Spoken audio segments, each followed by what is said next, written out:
안녕하세요. 김동섭입니다. 12월 2일 아침 시작하도록 하겠습니다. 지난주 금요일날 미국 시장은 11월 마지막 거래일에 강세로 마감을 했습니다. 다우가 신고가를 갱신했고요. S&P 500도 신고가를 갱신했습니다. 지난주 금요일은 추수감사절 다음 날이잖아요. 그래서 블랙 프라이데라고 합니다. 그날은 할인도 하고 그러는 날이죠. 기업들이 그날 매출을 많이 올리기도 합니다. 어쨌든 그날 강세 마감을 했는데요. 다우가 신고가를 갱신하고 나스닥은 또 상승을 했습니다. 근데 나스닥은 11월 한 달 동안 6.2%나 오르는 상황이었고 지난 5월에 버금갈 정도로 상승세가 강했던 상황이었습니다. 미국 시장은 인공지능주의 대표적인 엔비디아, 램 리서치 같은 종목들이 시장을 이끌어줬는데요. 엔비디아는 2.1% 오르고 램 리서치는 3.2% 올랐습니다. 오른 이유는 조 바이든 행정부가 이제 임기가 얼마 안 남지 않았는데요. 대중국 반도체 관련해서 추가 수출 규제를 이번 주 정도 발표가 예상이 됐다고 합니다. 그런데 완화 가능성이 있다고 하네요. 그것이 인공지능주들을 끌어올리는 상황이었고 미국 나스닥을 끌어올리는 상황이 됐다. 이렇게 보시면 될 것 같습니다. 이번 주에는 미국 시장에서 굉장히 중요한 지표들이 발표되는데요. 그것이 이제 노동 관련가 나옵니다. 고용 관련해서 그러니까 6월 6일날 노동부에서 11월 비농업 신규 고용 지표가 발표 예정인데 18만 3천 명 정도 증가 예상이 나타나고 있고요. 4일은 ADP 민간 고용 발표가 있고요. 4일날 신규 실업 청구 건수 주간 신규 청구 건수가 또 발표가 있습니다. 이 지표에 따라서 12월에 그 FMC가 금리나 할 건지 말 건지 결정을 하겠죠. 근데 실제로 지금 12월 금리나 가능성은 66%로 떨어져 있는 상태입니다. 근데 제가 볼 때는 일단 금리 인하를 하지 않을까라는 생각을 하고 있고요.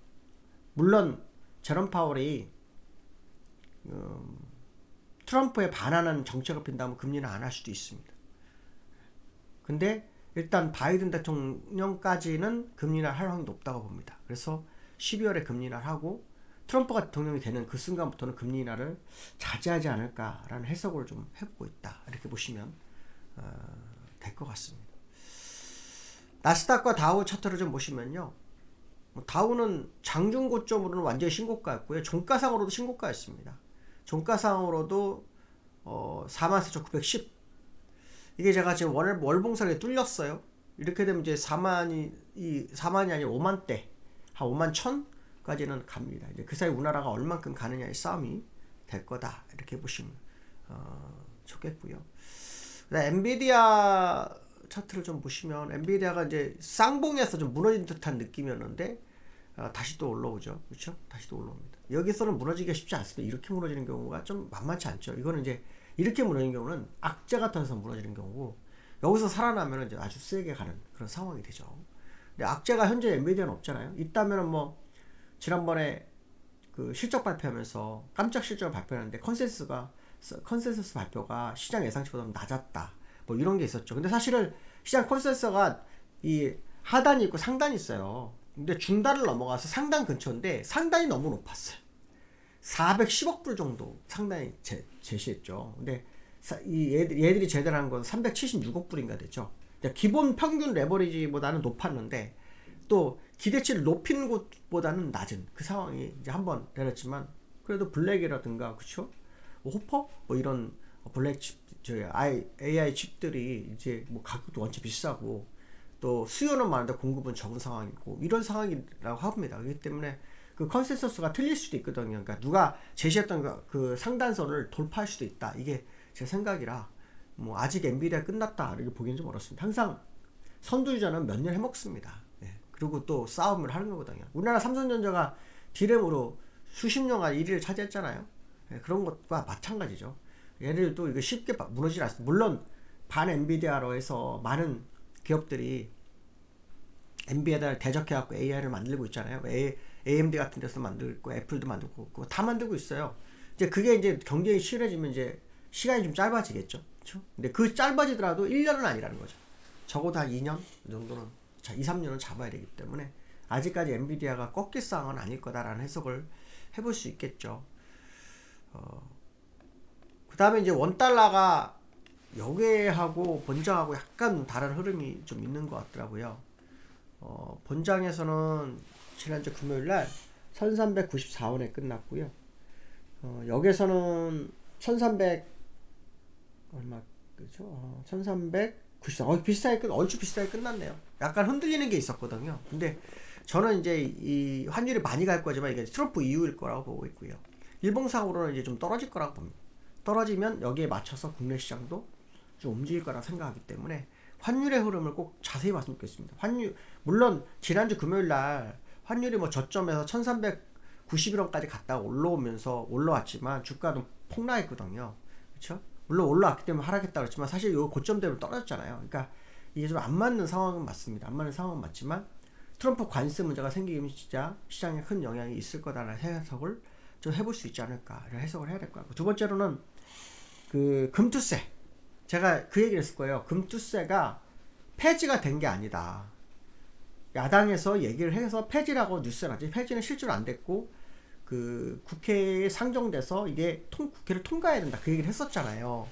근데 어저께 아마 상정이 된 걸로 알고 오늘 본 투표가 있는 걸로 알아요. 제가 그 지난번 제가 그 커뮤니티에다가 공개를 해놨어요. 그 링크를 해놨거든요. 한번 읽어보시면 알겠죠. 근데 만약에 오늘 통과가 된다면 이제 진짜거든요. 저는 금투세가 통과하는데 주가가 안 간다면 잘 모르겠습니다. 이것까지는.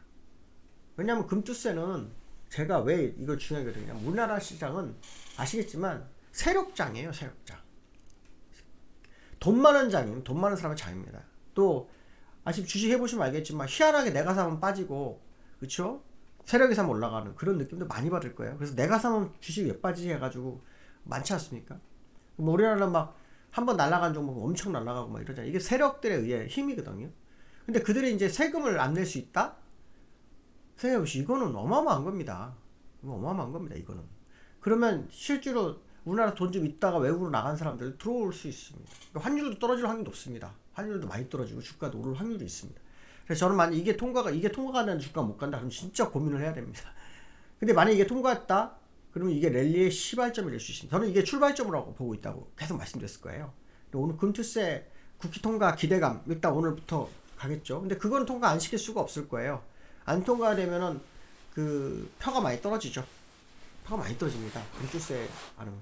근데 금투세가 왜 중요하냐면요. 개미도 희망이 있다 이런 생각을 갖잖아요. 개미들도 노력하면 이 증권 쪽에서는 세금 없이 돈을 벌 수 있다. 그렇죠? 금투세가 금융 자산에 대한 모두 세잖아요. 자산에 대한 이익이잖아요. 그렇죠?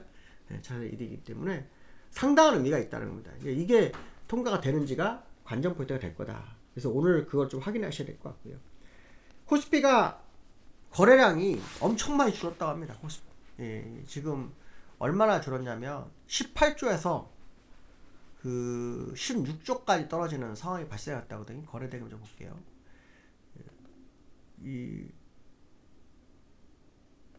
이게 거래량인데 거래 대금이 16조로 줄었다고 합니다. 그러니까 지난주에 이게 왜 빠졌는지 잘 솔직히 저는 이게 뭐 경기 침체 뭐 이런 거 하는데 저는 이게 금투세 때문에 미리 뺀 거라고 봅니다. 받아서 갈라고.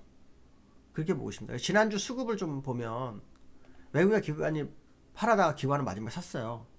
외국인만 팔았어요. 기관은 같이 팔았었거든요. 같이 팔았었는데 마지막에 샀어요.